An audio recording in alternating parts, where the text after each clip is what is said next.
लगातार 17वें दिन diesel petrol की कीमतों में इजाफा हुआ। इन 17 दिनों में पेट्रोल 8 रुपए 50 पैसे प्रति लीटर तो डीजल 10 रुपए से ज्यादा महंगा हो गया है। अब अगर अंतर्राष्ट्रीय बाजार में कच्चे तेल की बात करें तो इसकी कीमतों में लगातार नरमी का रुख कायम है। इसके बावजूद घरेलू बाजार में पेट्रोल डीजल के दाम में इजाफे पर सवाल उठ रहे हैं। इंडियन बास्केट में कच्चे तेल की कीमत $40 प्रति बैरल के आसपास बनी हुई है। ऐसे में सवाल उठता है कि जब कच्चा तेल सस्ता है तो पेट्रोल डीजल आखिर क्यों महंगा हो रहा है, जबकि सरकार ने इनके दाम कच्चे तेल की कीमत के आधार पर तय करने का फॉर्मूला अपनाया हुआ है। इससे ढुलाई और खेती की लागत बेतहाशा बढ़ने वाली है। तो पेट्रोल डीजल की लगातार बढ़ती कीमतों से खेती किसानी पर किस तरह का असर, इस पर और ज्यादा बातचीत करने के लिए हमारे साथ हैं राष्ट्रीय किसान महासंघ के अध्यक्ष अभिमन्यु कोहाट जी। अभिमन्यु जी, स्वागत है आपका किसान बुलेटिन में। खेती की लागत में ये जो लगातार डीजल की कीमत में हम इजाफा देख रहे हैं, आप कितना उछाल देखते हैं? हिसाब किताब कुछ सामने रखें कि एक तरफ जो अगर हम एमएसपी की बात करें तो वो उतनी बढ़ी नहीं है जितनी की लागत बढ़ रही है। ऐसे में किसानों को कितना बड़ा धक्का? देखिए, इसमें सबसे महत्वपूर्ण बात यह है कि जैसा आपने कहा कि डीजल बढ़ने से किसानों की लागत बढ़ जाती है और गवर्नमेंट उसके अनुपात में एमएसपी नहीं बढ़ाती है। तो इसमें हमें समझना चाहिए कि जैसे पिछले 17 दिनों से लगातार डीजल और पेट्रोल के दाम बढ़ रहे हैं, तो डीजल लगभग 10 रुपया प्रति लीटर महंगा हो गया है। तो किसानों की लागत इससे बढ़ जाएगी, जिससे किसानों का मुनाफा बिल्कुल और भी कम हो जाएगा। मैं आपको उसको सिंपल करके बताऊं तो जैसे गेहूं का अगर एग्जांपल ले तो गेहूं की बिजाई से पहले उसको जब हम उसकी सिंचाई करते हैं, उसको इरिगेट करते हैं, तो उस समय उसको 2 बार उसकी जुताई करनी पड़ती है ट्रैक्टर से, फिर उसको इरिगेट करने के बाद फिर 2 बार जुताई करनी पड़ती है, तो फिर उसके बाद फाइनली उसकी बिजाई करते हैं उसकी। यानी टोटल मिला के 5 से 6 बार ट्रैक्टर से टोटल उसकी जुताई करनी पड़ती है। एक बार जो एवरेज जो डीजल लगता है एक बार जुताई करने में, पूरे 1 एकड़ जमीन की मैं बात कर रहा हूं, तो वो 2.5 से 3 लीटर होता है। इन टोटल आपका कुल मिला के उसका 15 से 18 लीटर आपको डीजल की आवश्यकता होती है। अब आप देखिए, ये तो ट्रैक्टर का खर्चा है, ये ट्रैक्टर में कितना डीजल लगेगा। अगर आप देखें, जब आप पहले सिंचाई करते हैं तो अधिकतर इलाकों में इंजन से चलने वाले ट्यूबवेल होते हैं जिसमें डीजल की आवश्यकता होती है। तो आपको स्टार्टिंग में जब उसकी जुताई की बिजाई करने से पहले जब आप उसको इरिगेट करते हैं तो 10 से 12 लीटर डीजल जब एक बार लगता है, टोटल मिला के सिंचाई करने में उसका लगभग 50 लीटर डीजल गेहूं की फसल में लगता है। इसके अलावा एक बात यह भी है निका जी महत्वपूर्ण कि जो जैसे ही डीजल के दाम बढ़ते हैं तो वैसे ही ट्रांसपोर्टेशन कॉस्ट भी बढ़ जाती है। तो उसके कारण आपका फर्टिलाइजर, पेस्टिसाइड और सीड्स के दाम भी उसी अनुपात में बढ़ते हैं।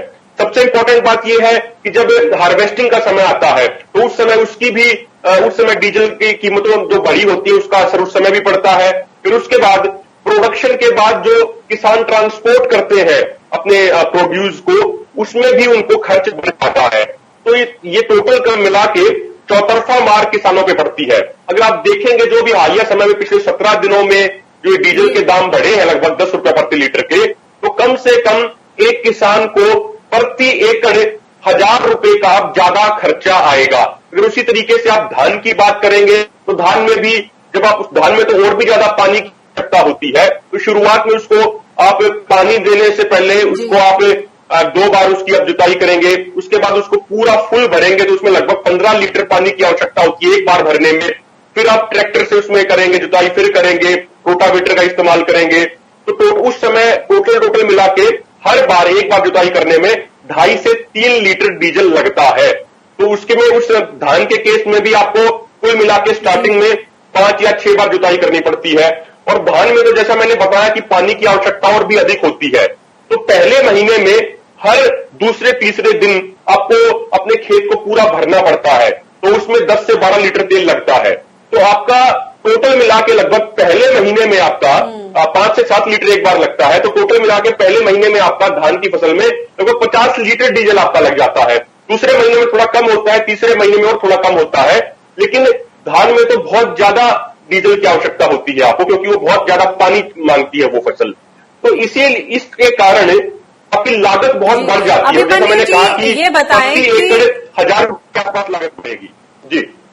जी, तो धान के मामले में भी जैसे आपने गेहूं में बोला प्रति एकड़ 1,000 रुपए, धान के मामले में आप ये कितना उछाल देखते हैं? और इस वक्त तो अंतर्राष्ट्रीय बाजार की बात करें तो कच्चे तेल की कीमतें ऐतिहासिक तौर पर एकदम लोएस्ट लेवल पर हैं। फिर सरकार को ये क्यों नहीं समझ में आ रहा है कि किसानों की अब खरीफ की बुवाई होनी है? पहले ही कोरोना काल में रबी में जिस तरह जैसे तैसे फसलें बिकी, कम भाव पर बिकी, एमएसपी भी ठीक से नहीं मिला, इतना ज्यादा बर्बादी, उसके बाद बात कर लीजिए बीज की, मजदूरों की, दिहाड़ी की, सब कुछ बेतहाशा बढ़ गया है।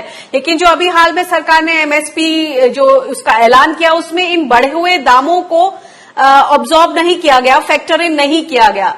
तो इसमें आप किस तरह का कुचक्र देखते हैं? आप किसान किस तरह के कुचक्र में फंसने वाले हैं?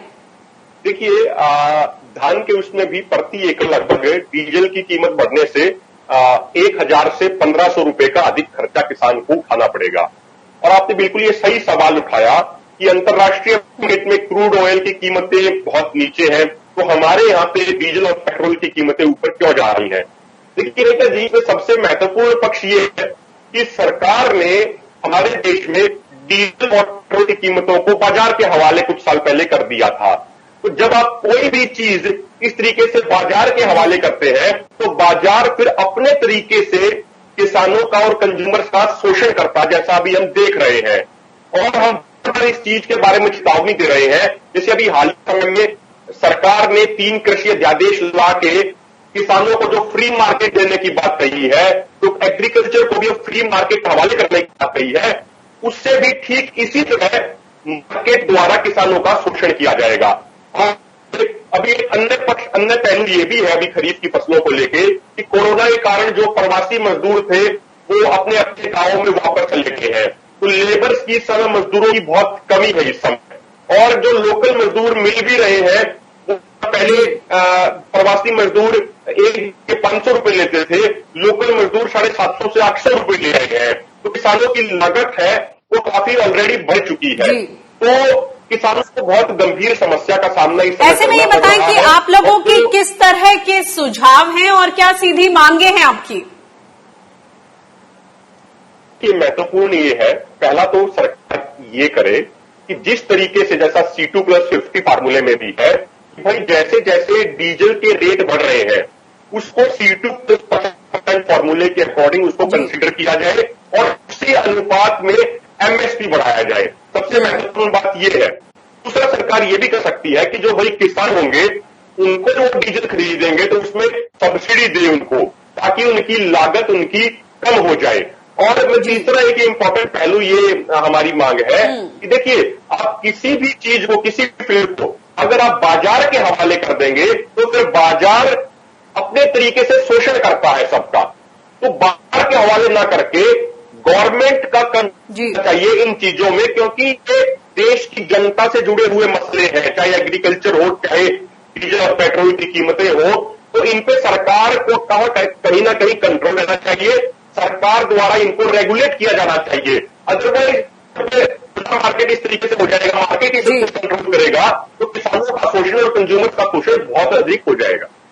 जी, बहुत बहुत शुक्रिया इन अहम सुझावों को सामने रखने के लिए।